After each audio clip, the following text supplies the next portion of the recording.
In July 1941, an attaché to the British High Commissioner in Ottawa, Gerald Campbell, sent a report to the Foreign Office in London concerning German prisoners of war, POWs, in Canada. The year before, the Dominion had accepted a British request to detain German POWs on its territory, and several groups were subsequently shipped across the Atlantic. At the time the report was written, over 4,000 German POWs were held in Canada. This number would rise to 34,000 in 1945. Campbell was astonished and alarmed by the presence of aggressive, insolent, arrogant, and faithful Nazis among the captives. According to his report, Canadian military authorities had a pretty healthy fear of them, regarding them as a bunch of thugs.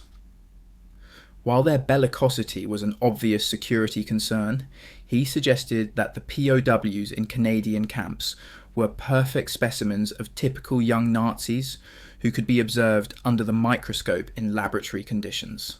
Campbell recommended conducting research into their mentality, exploiting their presence in Canada to investigate what is wrong with these men, how their barbaric inhibitions can be overcome, and what are the best methods of rendering them harmless or curing their distorted minds. However, in his opinion, such an operation should be coordinated by experts in London, as the Canadians did not have the imagination to organise this long-term project, and furthermore, no right men with almost supernatural tact and skill with German soldiers were available in Canada.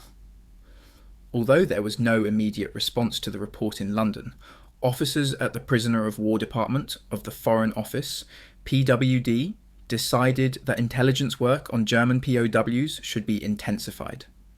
Information collected in Canadian camps on German captives would help to develop Allied political warfare, and go on to shape thoughts towards the denazification or re-education program launched by 1944. Contrary to the recommendation of the British officer in Ottawa, research on and evaluation of enemy prisoners was not a strictly British affair. Rather, it was an Allied operation carried out in conjunction with Canadian as well as American authorities.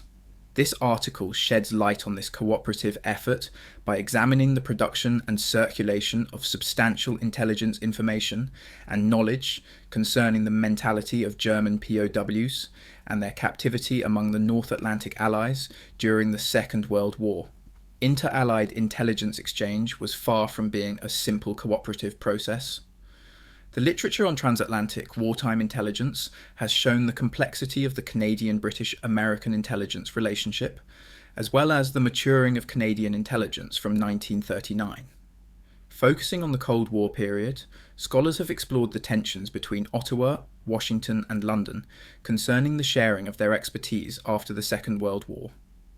Kurt Jensen asserts that the North Atlantic intelligence triangle provided an opportunity for the Canadians to join US policy on North American security and to move away from Britain's influence. He argues that Canada's SIGINT systems and organisation rapidly expanded during the Second World War, sowing the seeds of post-war signals intelligence and matching the growth of other areas of Canadian defence. Canada's growing expertise led to tensions with London, as Canadian codebreakers followed US efforts instead of the British approach. In the case of POW intelligence during the Second World War, this research shows, however, a cooperative dynamic between Canada, the United States, and Britain. During the Second World War, captured German soldiers were an important source of military information. Intelligence gathered from German captives was a useful lens through which the phenomenon of Nazification and its manifestation among German soldiers could be observed. Sönke Neitzel and Harold Volzer have explored the transcripts of bugged German officers in Britain, and, in particular, their opinions towards the Hitler regime, Nazism, and the war. Another major example is the Galen Organization and the Hill Project operated at Fort Hunt and Camp Ritchie in the United States. Here, Allied authorities aimed at using military knowledge provided by collaborative German officers in the post-war context to restructure Western Allied armies and eventually organized European defense against the Soviet Union. Kent Fedorowicz and Falco Bell have revealed how different branches of the British Armed Services obtained and analysed military and political information gathered from German POWs. While Fedorovich focused on the formative period of 1939-1942, Bell explored the work of the Combined Services Detailed Interrogation Centre, United Kingdom, CSDC, UK, between 1944 and 1945. The two historians argue that information gathered from German POWs had a significant role in the British intelligence network, and so on the war effort. This article contributes to this discussion by examining the intelligence network built up by the Western Allies in order to gather information from German POWs and, in particular, reveal the role Canadian authorities played. Canada's contribution to Allied intelligence is often overlooked by scholars who emphasise the British-American special relationship and the imperial role of London in the Canadian internment system. This article argues that despite the control from London over intelligence undertaken in Canadian POWs camps and the major role of British-American experts, Ottawa was a central actor in collecting and gathering a wide range of security, military and political intelligence information from German POWs. Adopting a transatlantic approach, this article nuances the arguments of Fedorovich and Bell. Far from being a solely British-led operation, intelligence gathering directly involved Canada and the United States. The paper addresses two central questions. First, as the jailer of German POWs for the United Kingdom, what role did Canada play in the Allied intelligence operation, and what was the contribution of the Dominion? Second, how did the Canadian authorities react to the presence of German POWs on its territory? Canadian historians John Kelly, Don Page and Peter St. John have partially explored these issues. Their studies stress the use of intelligence in the denazification of German POWs in Canadian camps, and more importantly, the effort of Ottawa to integrate the Western intelligence community by coordinating its policies on cryptography and censure with British orders, and by the work of Canadian intelligence officers Tommy Stone and George Glazebrook on the Psychological Warfare Committee. Kurt Jensen also discusses the role of those individuals asserting the successful but limited involvement of Canada in wartime POW censorship activities. Using several sources from Canadian, British and American archives, this article demonstrates that the Canadian contribution in the Allied intelligence network was more substantial than the historiography has claimed. Studies of intelligence gathered from enemy POWs have usually focused on the front-line interrogations of the captives and the military, combat and operational knowledge collected from them. Adopting a broader definition of POW intelligence, this article explores the variety of information collected by Canadians to understand the mentality of enemy POWs, how to optimize captivity operations, and how information served in different Allied projects.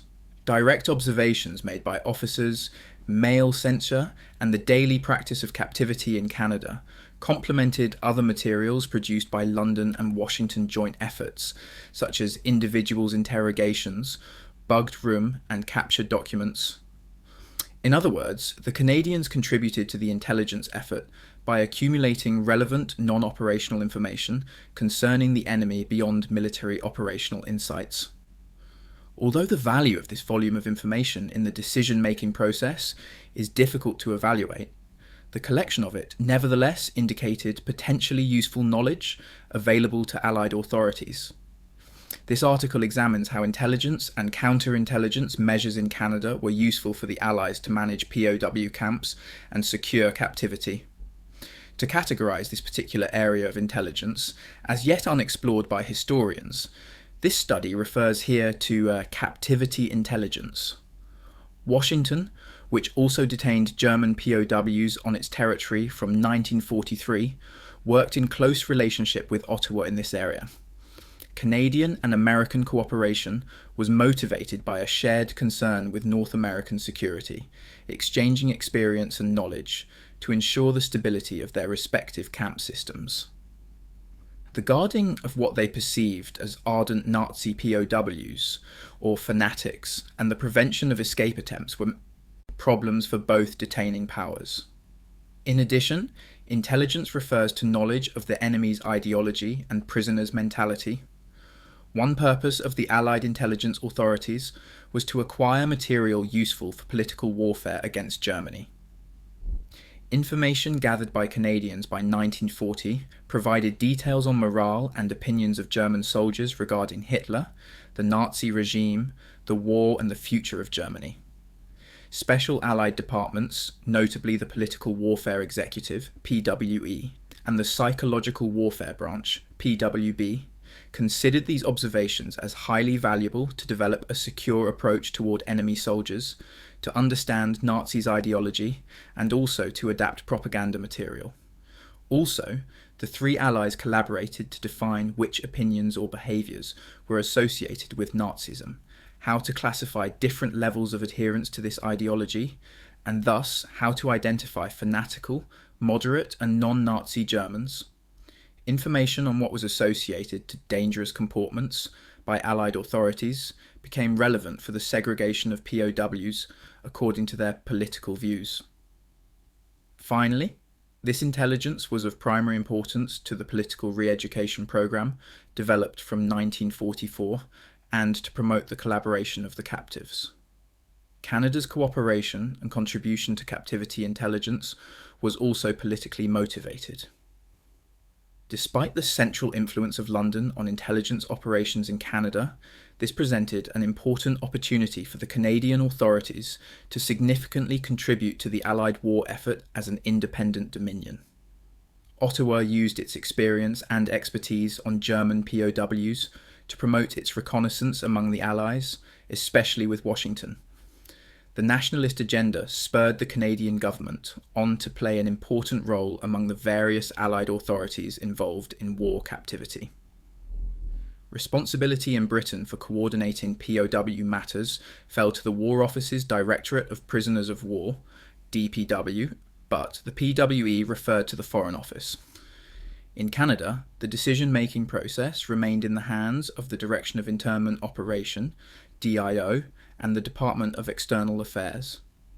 In the United States, the situation was different because there were multiple authorities and subcommittees in the War Department, including the Office of Provost Marshal General and Army Service Forces, Office of Strategic Services, but also the Office of War Information.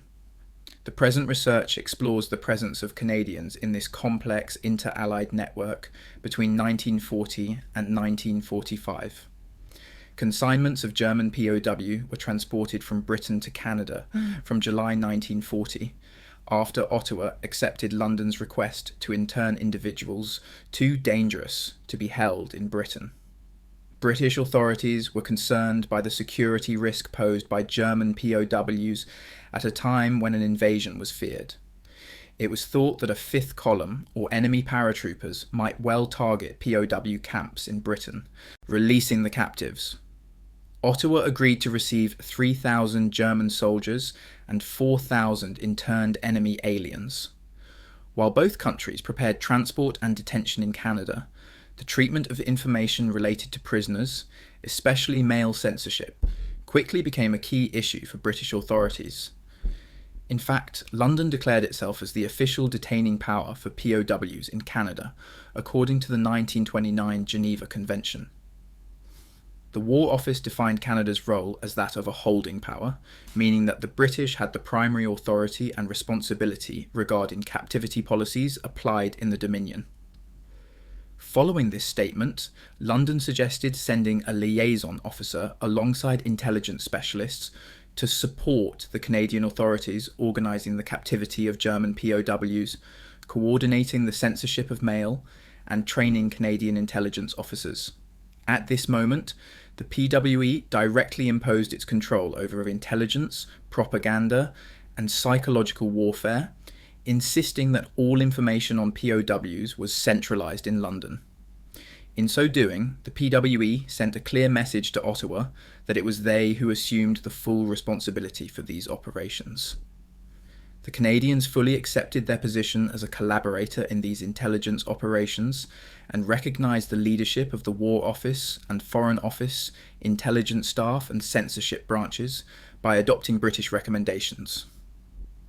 Moreover, high-level Canadian intelligence officers were trained in London.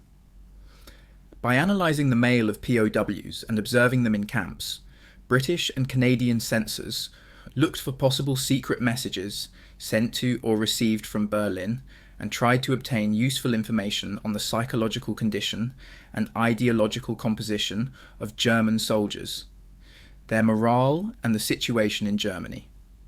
The material would help propaganda efforts and political warfare against Berlin. Specialists also attempted to censor complaints from POWs addressed to Swiss representatives, the protecting power for Germany, or to the International Committee of the Red Cross, to avoid trouble in camps and retaliation against Allied captives in German hands.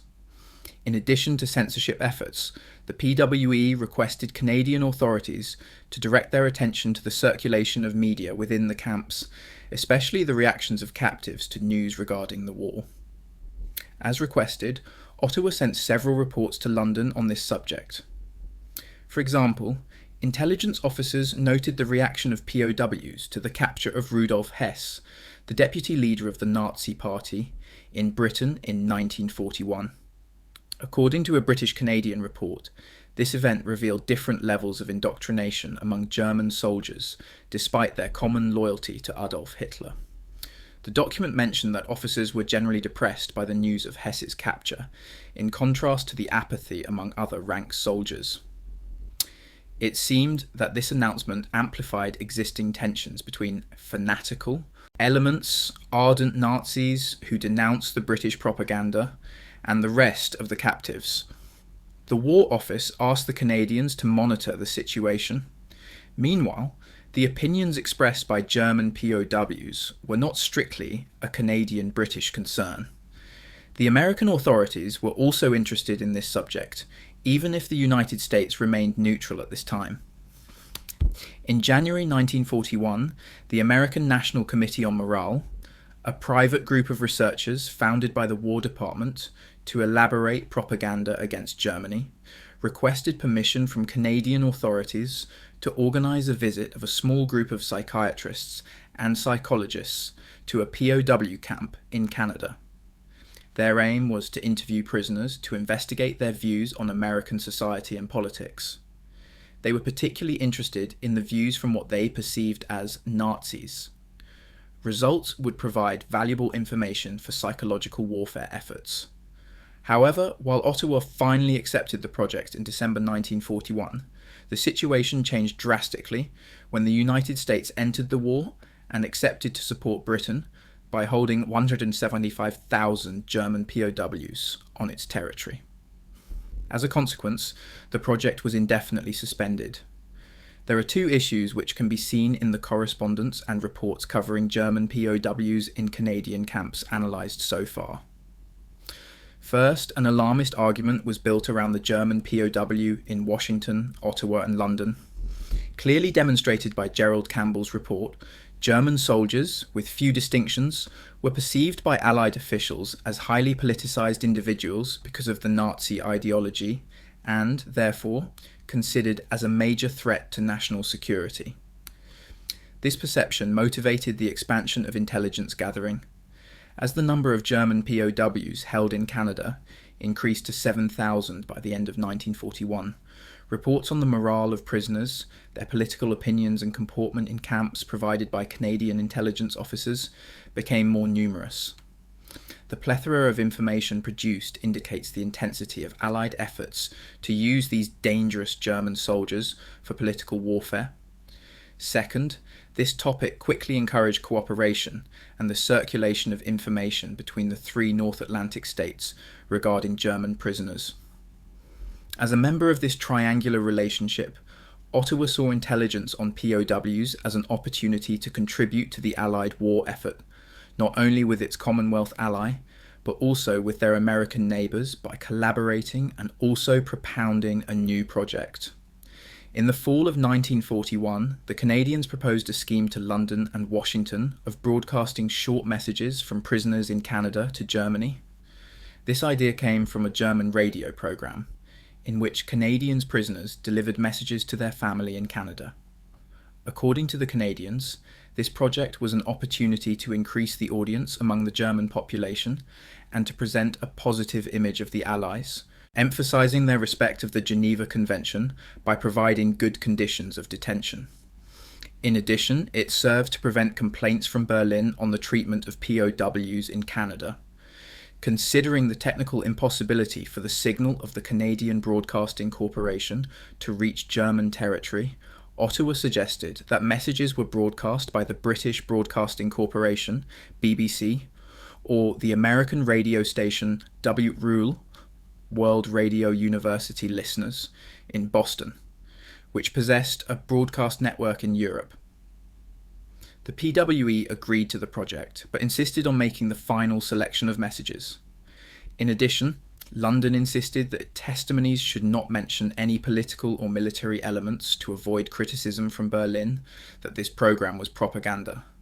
American specialists also accepted the Canadian proposal. Through the Office of War Information in New York, they proposed to contribute by analysing the testimonies collected by Canadian officers and assuring communications with the BBC. According to Washington, the project was an interesting opportunity for Allied propaganda to catch the attention of the German people, and thus to exert an influence over German public opinion. In Ottawa, this collaboration served a double political purpose: to protect Canada's international image, protect Canadians in Germany, and to confirm to the Americans that the Canadians were a responsible detaining power for the prisoners on their territory. It would confirm that Canada was not simply an agent of London, even if the PWE was involved. The testimonies were collected in Canadian camps in October 1942. About 135 German internees, mainly members of the Merchant Navy but no officers, voluntarily participated to the project. American authorities declared they were satisfied with the material produced by Canadians while waiting for the approval of the PWE. Washington confirmed its support for the project by pressing its concrete application by London. However, British officers were rather reluctant to use the programme. Several points needed clarification before final approval. The War Office raised the risk of reciprocity by Berlin, which could tempt a similar project with Allied prisoners. Such a possibility would perturb the British public concerned about the fate of their soldiers in enemy hands. Moreover, authorities noticed that few German servicemen agreed to participate. It was believed that the soldiers refused to collaborate for fear of reprisals in camps or against their families in Germany. In any case, they already communicated with their relatives through the protecting power. To convince more soldiers to participate, London suggested Canadians discreetly incite the latter to collaborate without notifying or involving German POW camp leaders who were suspected of having a negative influence on captives' collaboration. The War Office proposed directly asking soldiers after their capture, before they got in touch with influential elements in camps, by promoting the short delay of these exchanges contrary of mail via Switzerland. For these reasons, the programme was delayed and, in the end, never commenced. Britain's reluctance towards this scheme exposed the central influence exerted by London on intelligence operations among German POWs in Canada. Even if the War Office agreed to the Canadian proposal, officers remained sceptical over proposals whereby the Dominion would produce its own propaganda material. Considering that most of the Allied captives in Germany were British, officials were concerned about possible retaliation from Berlin.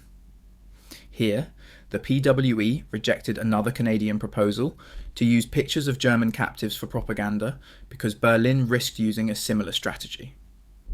The British claimed it was necessary to coordinate propaganda through the Commonwealth, as well as with the United States, to avoid the impression that the treatment of prisoners diverged from one country to another. In this regard, the War Office sent a PWE officer in Canada at the end of 1942 to verify the material and oversee all propaganda on captivity. However, the Canadian intelligence effort among POWs was not limited to political warfare. It also concerned the organisation of the camp network and the conditions of captivity, which quickly interested American specialists, who became another detaining power by 1943. In April 1942, Washington agreed to help London with the internment of the substantial number of German soldiers captured in North Africa. By the end of summer 1943, 175,000 German POWs had been transferred to camps in America. In preparation of their detention, officers in the US War Department were interested in learning of the experience acquired by other allies with German prisoners. A military attaché was seconded to observe British methods, including censorship, administration, procedures, and intelligence gathering. American specialists were also interested in the Canadian internment practice because of the proximity and similarity of territory, as well as the fact that they had accommodated German POWs since 1940. Fortunately for Washington, Ottawa was particularly agreeable to share in its expertise as a jailer. A meeting was organised in Ottawa between the DIO and American representatives to explain the organisation of detention in Canada and to set up a reciprocal exchange of information. Subjects discussed at the meeting included the location of camps on the territory, problems met by guards in management and security, the treatment of the prisoners, and intelligence work. In sharing this information, Canada offered a concrete model of captivity to Washington. In fact, the North American allies had worked closely on this issue since 1940, exchanging information on detention, with a particular focus on security. Several times, the Office of Provost Marshal General, in charge of internment operations on US territory, had asked Canadian authorities for further details on their policies.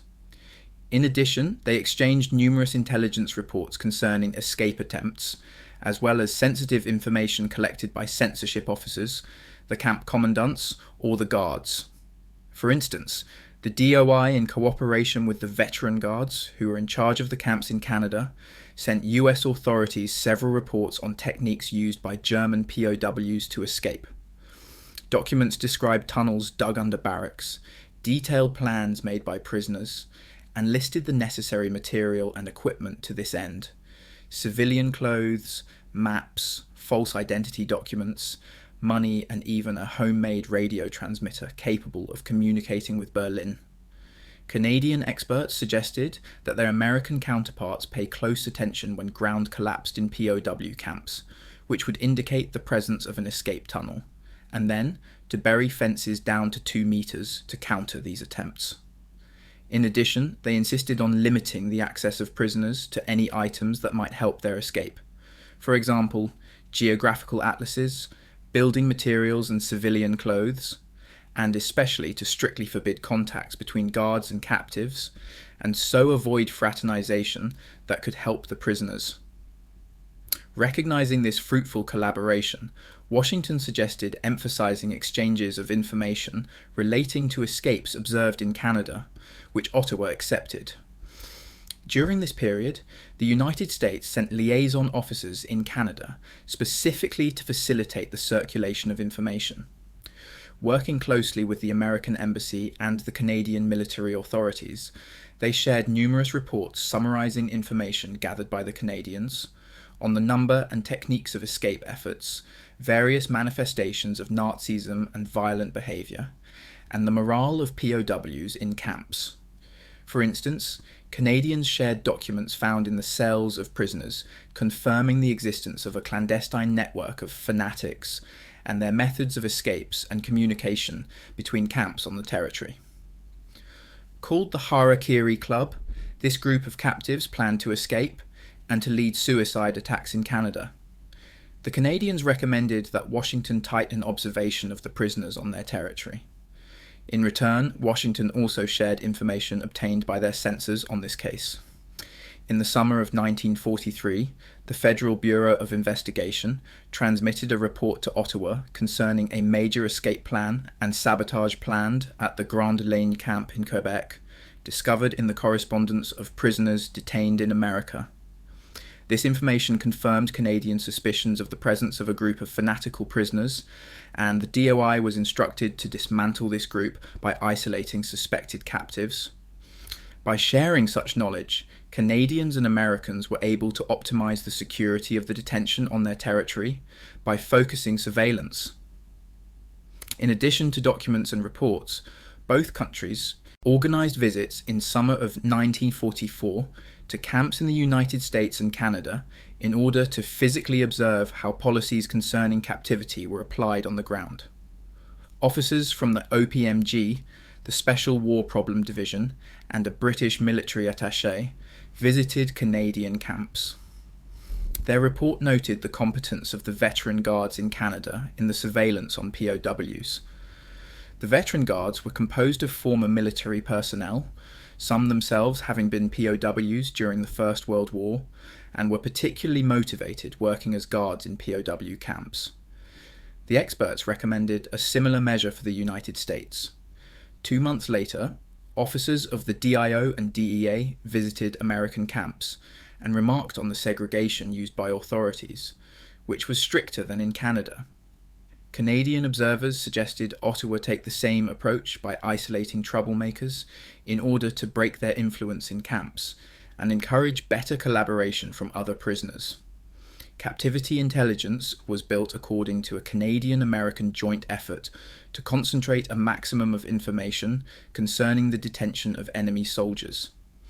It answered the objective of American authorities to acquire expertise regarding POWs to secure these operations on North American territory, and at the same time gave an opportunity to Ottawa to actively cooperate with Washington. Continental security implied a high level of attention for all German POWs in American or Canadian hands, and the two states found themselves concerned by this topic. Any uprisings, escapes, or unstable situations appearing in a camp could have a direct influence on the entire network. This situation signified that securing captivity in Canada and the United States was a primary issue for both countries, which explains the importance of the exchange of information and the circulation of knowledge concerning escape and uprising. The two allies even agreed on a common procedure in case of escape to quickly inform authorities on both sides of the frontier to coordinate research operations. This collaboration was not, however, a strictly North American affair. British authorities were constantly informed about exchanges between Ottawa and Washington. Reports produced by the Canadian and American authorities were forwarded to the War Office, which contributed to these efforts by providing additional information. As an example, the Directorate of POW warned its two allies to keep a close eye on several prisoners considered as turbulent, at risk of escape, or susceptible to having a strong influence on the other prisoners. In addition, British intelligence sent a list of prisoners believed to be SS and Gestapo agents sent by Berlin within Afrika Korps POWs to foment uprisings in camps, escape in the US and Canada, and undertake sabotage and political activities. This kind of information was related to captives identified as fanatics by captivity authorities. The topic quickly became a central aspect of inter-allied intelligence cooperation on German prisoners. Since 1940, Allied authorities had been well aware of the presence of ardent Nazis among Germans' POWs. Officials in Washington, London, and Ottawa believed that a better understanding of the prisoners' mentality would improve stability in camps, as well as help efforts to incite them to collaborate. In addition, understanding Nazism among captives became an essential aspect in gathering strategic information to counter this ideology and improve Allied propaganda, as well as psychological and political warfare. The Canadian authorities contributed to these efforts by notifying the presence of what they called rabid Nazis among the captives.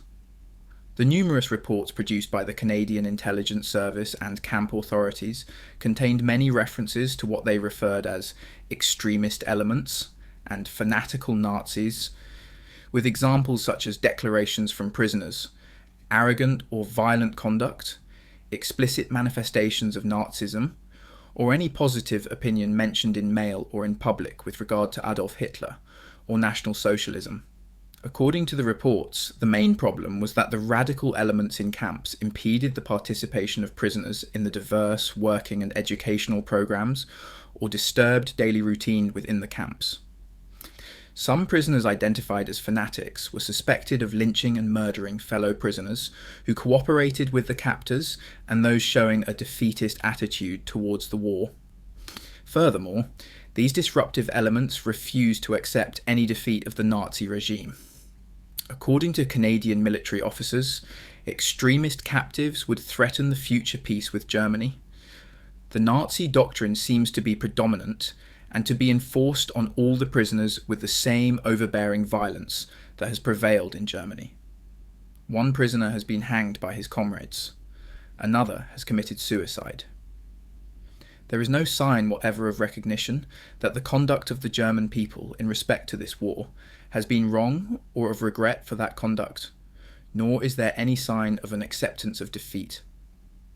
It follows that if these men are allowed to maintain unchallenged this attitude, they are likely to return to Germany at the close of the war, with their outlook unchanged and in physical condition much superior to the vast mass of their fellow countrymen. The result may be that they will form within Germany the nucleus of the same sort of organisation, which sprang up there immediately after the last war and grew to be the National Socialist Party and the government of Germany. It would be seen that the government of Canada will be failing in its duty to its allies and to the civilized world if it does not take immediate steps to make it plain to these Germans. These Canadian observations were sent to London and Washington and contributed to the evaluation of Nazism among POWs and the Nazification of the German armed forces. In London, a report produced by Alexander Pattersons, an intelligence officer of the DPW and expert on interrogation, after visiting Canadian camps in 1942, underlined how some prisoners openly expressed their allegiance to Nazism, especially young officers.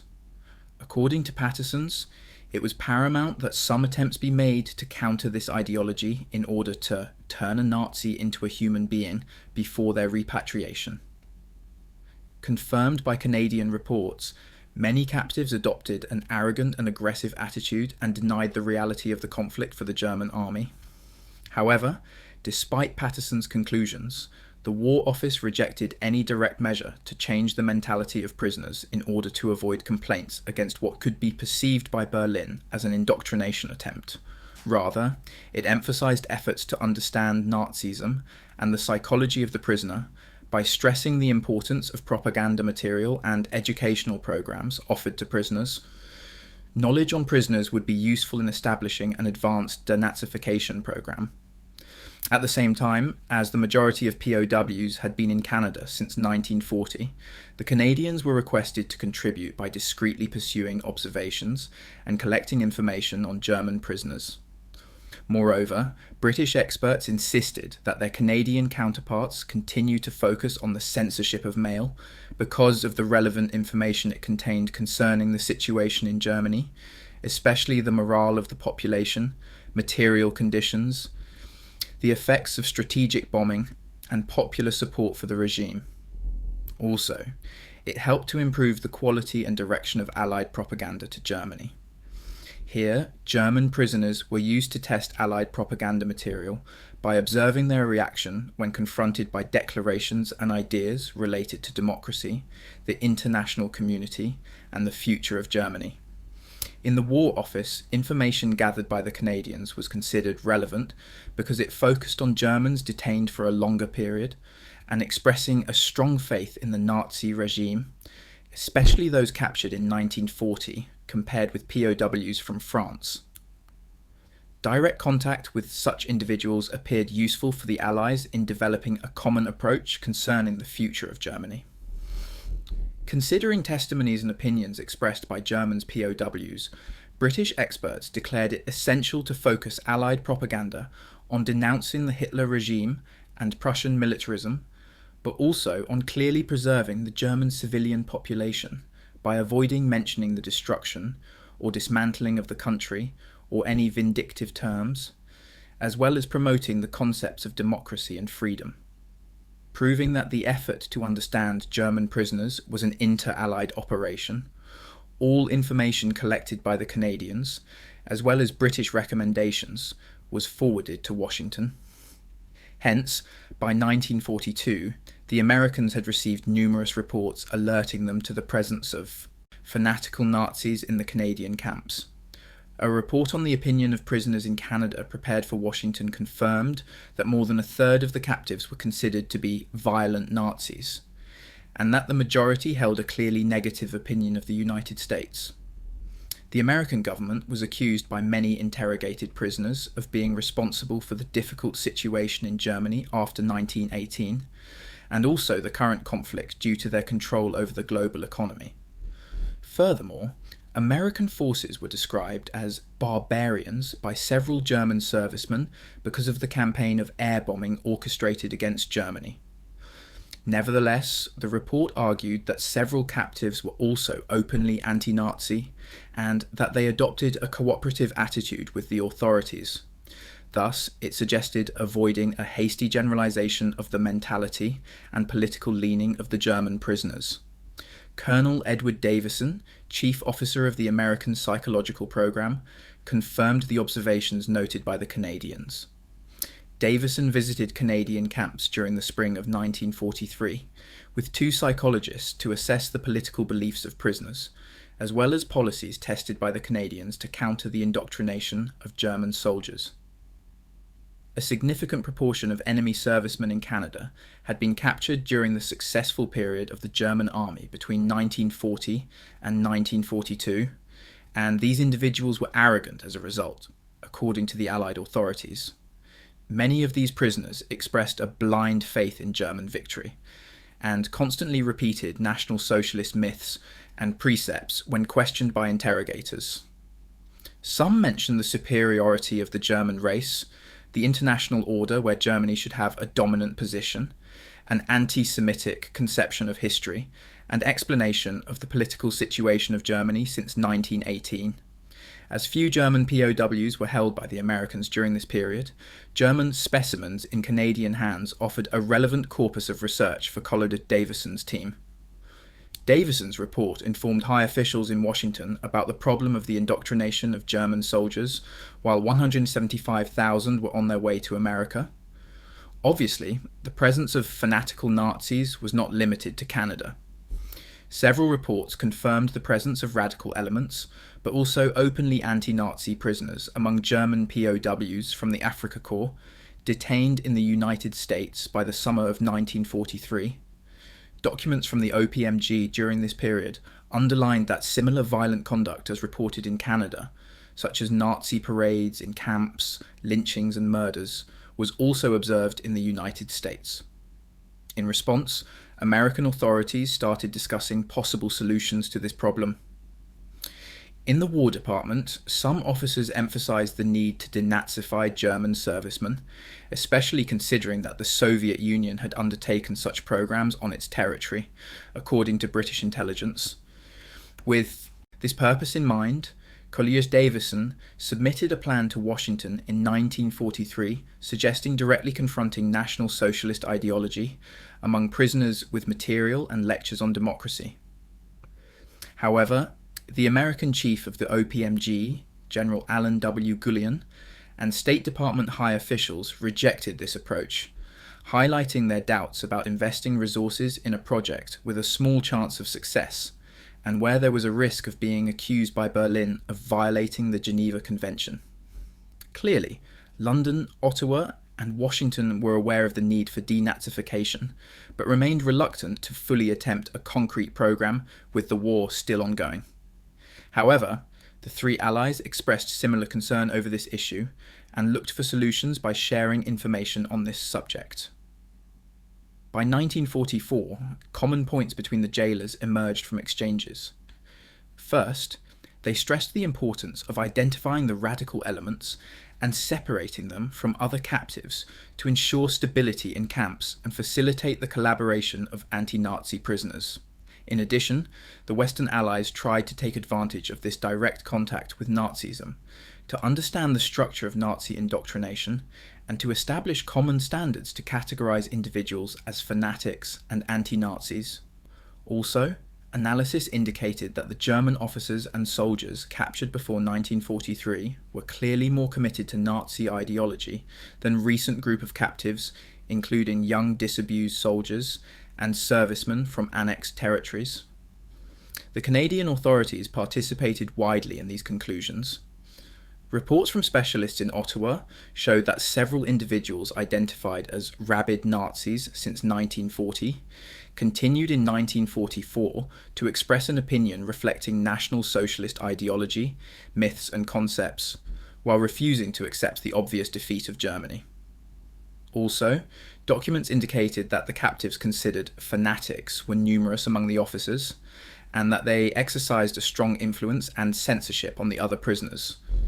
Their ascendancy in camps neutralized any material or program tried by Ottawa to favor collaboration from captives and to counter the Nazism.